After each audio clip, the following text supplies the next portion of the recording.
Welcome to the winter garden. It is a balmy 25 degrees, but we've got some real cold weather coming. So the first job today is going to be harvesting. Yes, we are harvesting in the winter garden, and that feels good. Well, I've already been in here just to be sure there were things still living and I could get it actually open. And yes, we have arugula left, but something's eating our endive. Something got in here. But with that super cold weather coming up, I wanted to harvest what I could out of here. And it's always fun to be eating something out of the garden in the winter. I think this arugula, if it makes it through the next couple days, that cold snap will be good to go. But we're going to just get a little bit of it now, and some of the other things that we've been growing all winter long.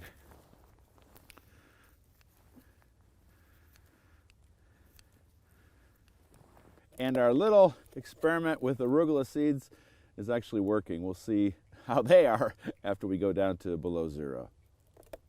And our indestructible dinosaur kale, these leaves are basically frozen solid, but they're going to be okay.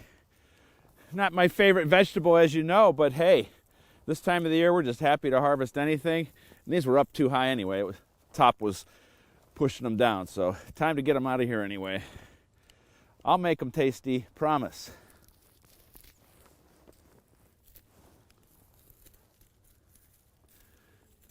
I'm so glad I started these 7-top turnip greens. These were seeds from the Seed of the Month Club, and man, they are looking good. I might need a bigger bowl.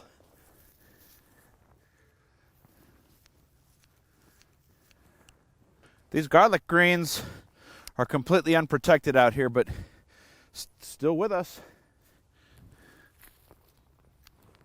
That'll spice up the salad. Oh man, does that smell good? Oh, it smells like spring. We have one quick job to do outdoors, then we're gonna go inside. It's cold. This seems to be the only time of the year that I can keep up with grapevines and other plants that are trying to take my cultivated varieties down. And so I'm going through the woods, going through the garden, and just cutting these off. For a grapevine, I will cut it eventually to the bottom, but I'm not going to worry about the top. This will all dry out and just kind of fade away. And that's good to get that off there. You let this go and don't realize that it's here, it's going to basically just tear down the trees. That's about all there is to it. Let's go inside. It's much warmer there. Maybe we'll take that off.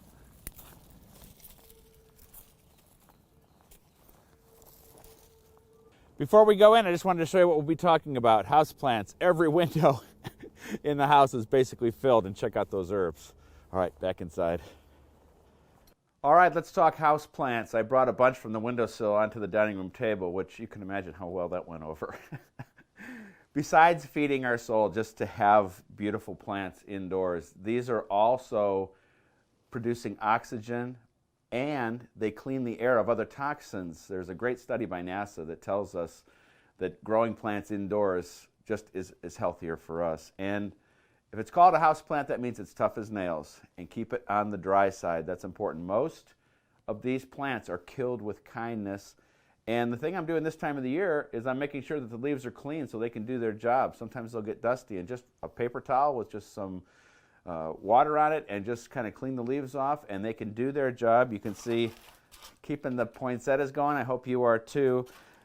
Another thing for the indoor garden, amaryllis bulbs. And look at this one. That's going to be a beautiful flower coming back up, and I think there's another one, another bud coming out from inside. So lots of things to grow indoors. If you're worried about the watering, this is your indicator. You stick that in there. If it's wet, you don't water. If it's dry, you do. It's easy. So let's talk about fertilizing. It's too early to fertilize these plants. The days aren't long enough for the plant to use the fertilizer. And when we get to February into March, that's when we'll start feeding them. And I love this organic grow from Espoma.